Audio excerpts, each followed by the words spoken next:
Amin'ny kafaliana trany no entinay manolotra ny arahaba sy ny firarian-tsoa amin'ity fotoana manokana ity izay anarahantsika izao fandarana izao.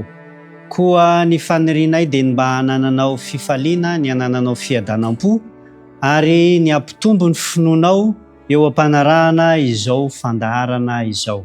Koa mialohan'ny andiniantsika indray ny tenin'Andriamanitra dia manasanao mba hiaraka hivavaka amiko, hiaraka hivavaka isika. Rainay izay any an-danitra, misaotra anao zahay satria notahinao ka hatratra izao fotoana izao indray. Tsy mbola lanindritra izay noho ny fahasoavanao.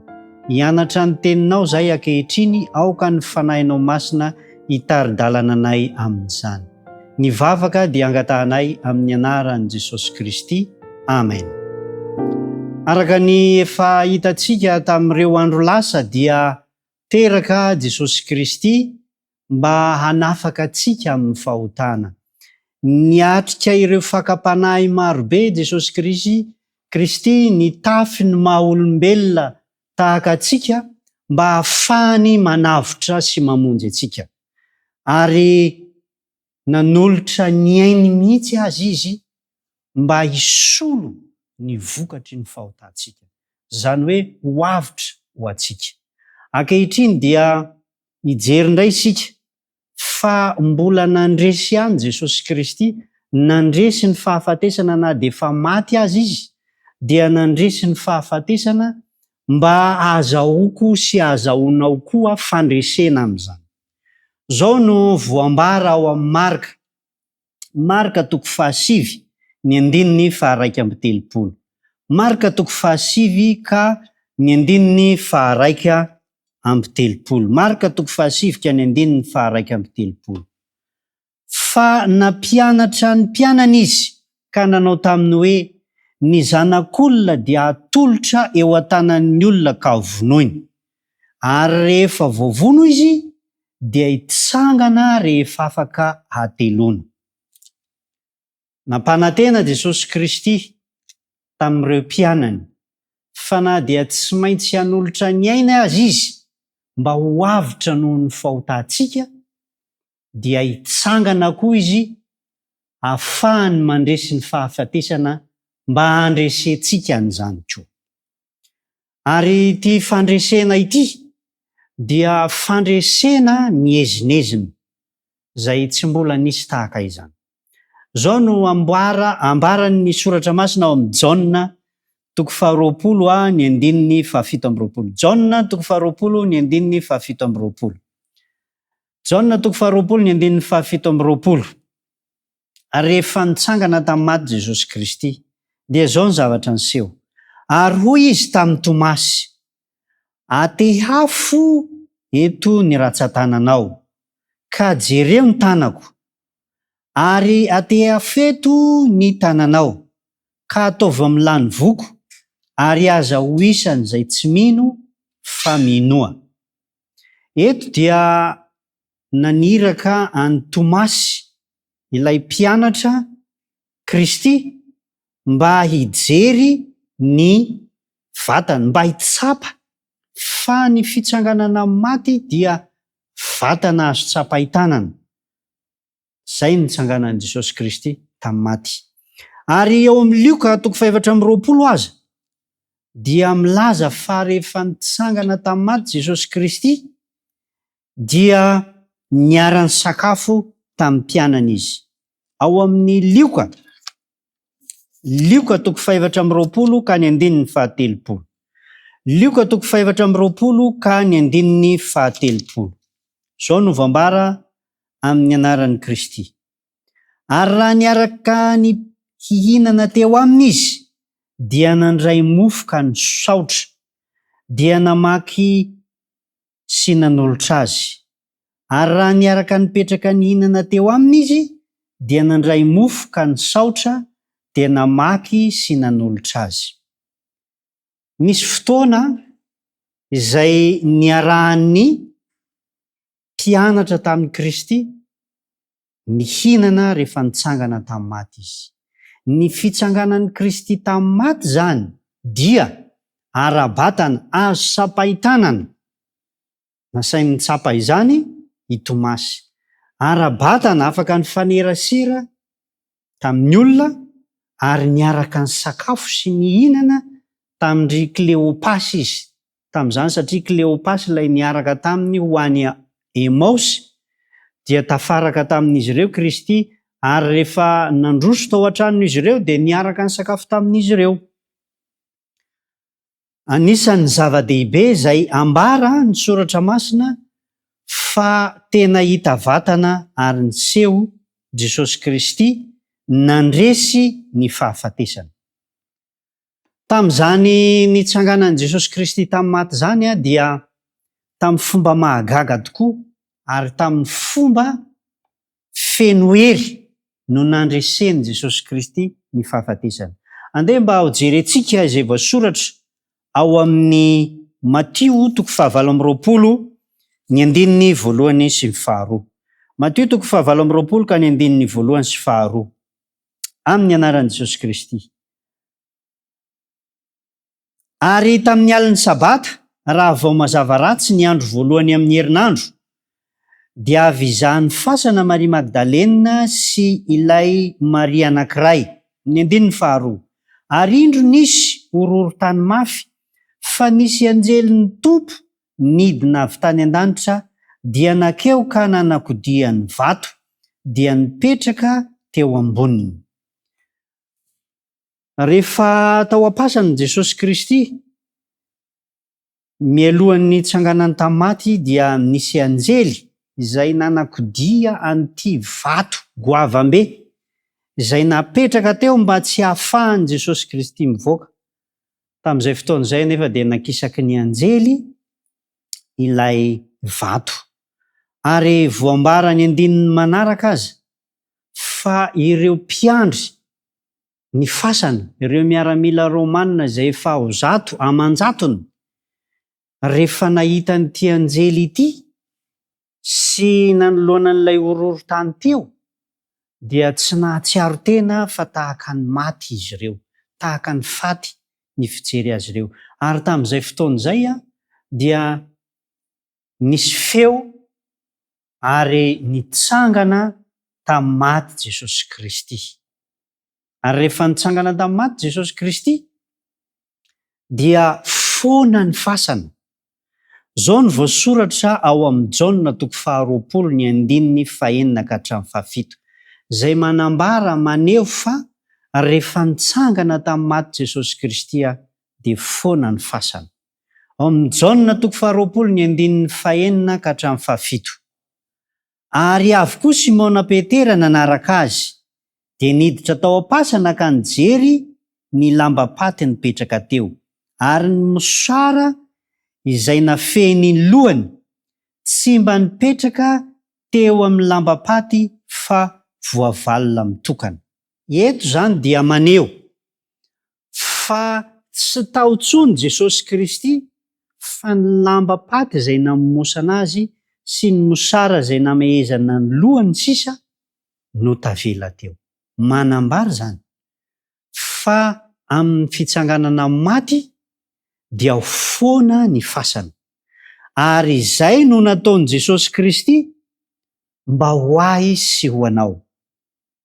Voalazan'ny Koritianina, voalazan'ny soratra masina fa iny fitsanganan'i Jesosy Kristy nandresy ny fahafatesana iny dia voalohany santatra ho an'izay rehetra ao amin'ny Kristy rehefa ho avy fanondroany indray izy.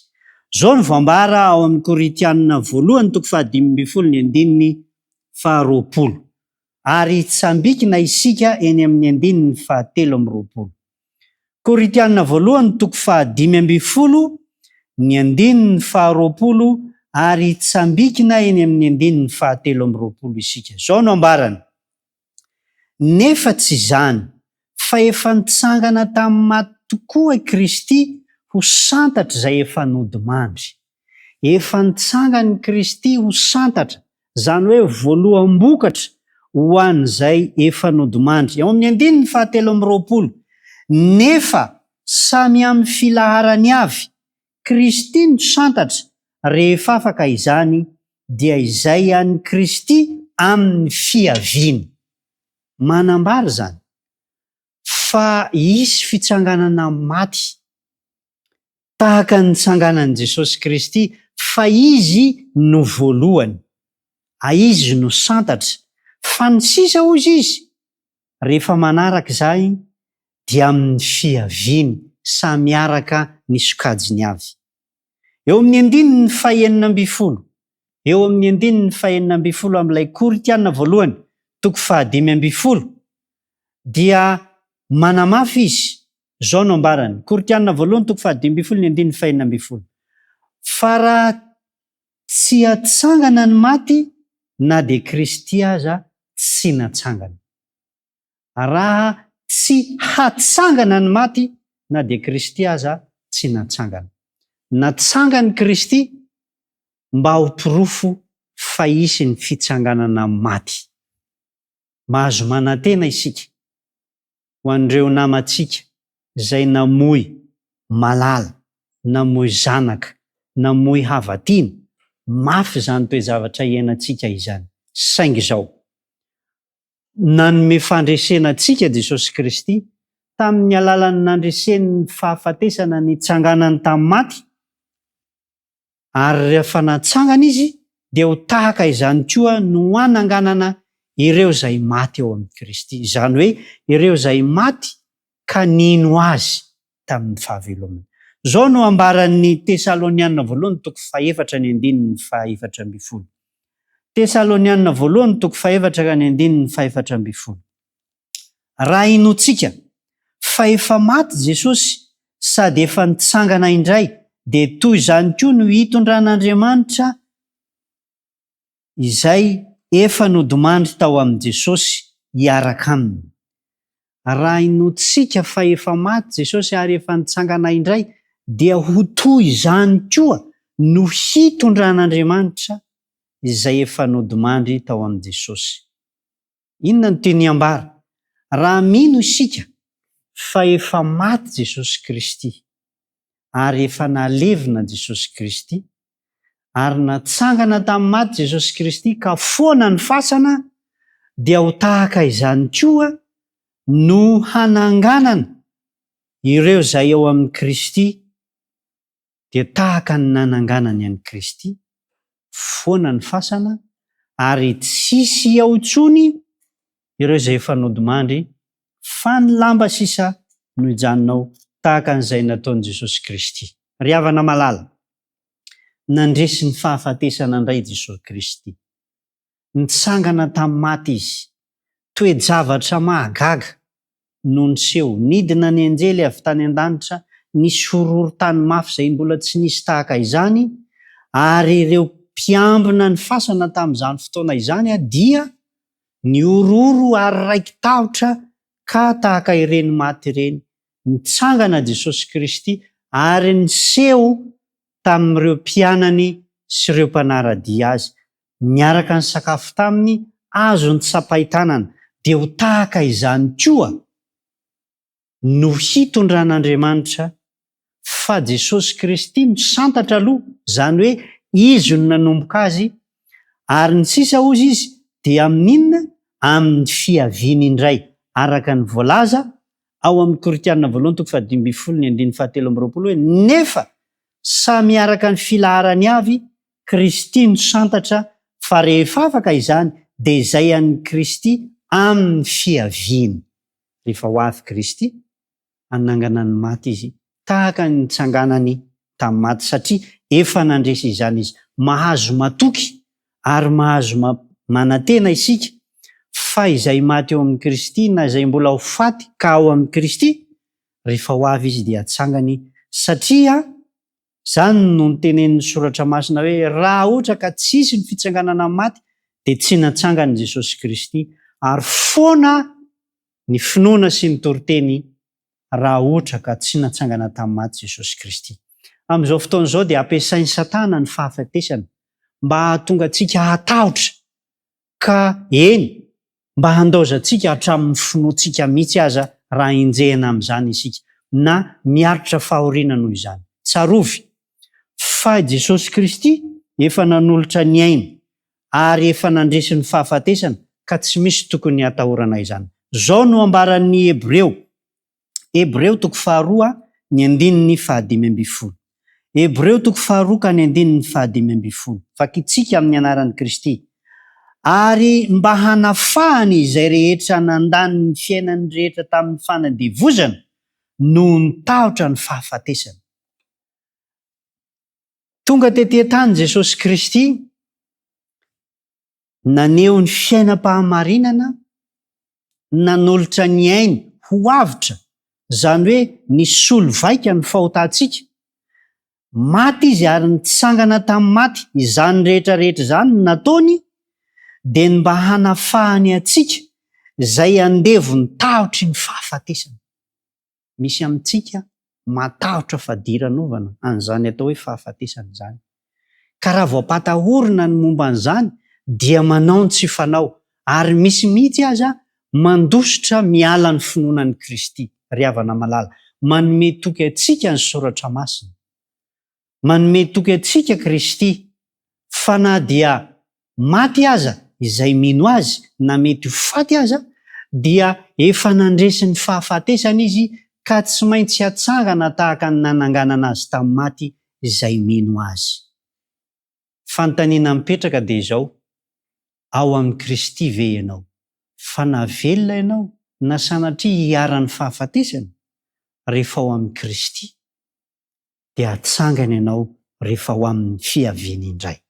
Ny Tompo anie hanome hery ianao, hanome finoana anao, ka na inona zavatra miseho hampahataorana ny fahafatesana anao, entin'ny fahafatesana mampatahotra anao, na entin'ny fahavalo manenjika sy mampahory anao amin'ny fanarahanao ny finoana, matoky fa Jesosy Kristy efa nandresy izany fahafatesana izany ho anao, ary ho anao no nandreseny izany.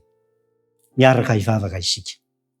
Andriamanitra rainay izay any an-danitra, misaotra anao zahay noho ny nanomezanao anay indray fandresena amin'ny alalan'ny tsanganan'i Jesosy Kristy tamin'ny maty, satria manana fanantenana zay, na dia mbola ao anatin'izany aza ny fiainanay ankehitriny, mandalo ireo fahoriana maro izay eto amin'ity tany ity, ary indraindray ara maro aminay ny namoy, ny havatiana, ny malala, ny mpiray fanantenana. Matoky anefizay, satria Jesosy Kristy efa nandresy ny fahafatesana, ary ny fahafatesana ny fahavalo farany ho resena, dia handresy izany koa zahay. Koa ampio zahay mba hiorina tsara amin'ny finoanan'i Kristy, hiorina tsara amin'ny teninao, ka hametraka ny fitokisanay ary hanantona azy mba hahazahoanay ny famonjena. Mitahianay rehetra, na ny mpiaino izao fandaranay izao, na izahay rehetra izay manatanteraka izany, dia mba samy handray ny famonjena avy aminao. Manao rery ihany ny voninahitra, ary mangataka sy mitalao ny famindrampò sy ny fiadananao zahay. Izany vavaka izany dia angatahanay amin'ny anaran'i Jesosy Kristy. Amen. Dia izay indray no natolotra tamin'ity anio ity, misy matoky izay, fa izay nambara teto dia hitondra fanantenana sy hery ho anao mba handresenao ny tahotra, ary indrindraindrindra mba hananantsika faharetana hatramin'ny farany amin'ny fanaranan'i Kristy, dia rehefa ho avy izy handray izany famonjena izany tsika. Fiadanan'ny Tompo aminao, mametraka ny veloma mandram-piaona tompoko.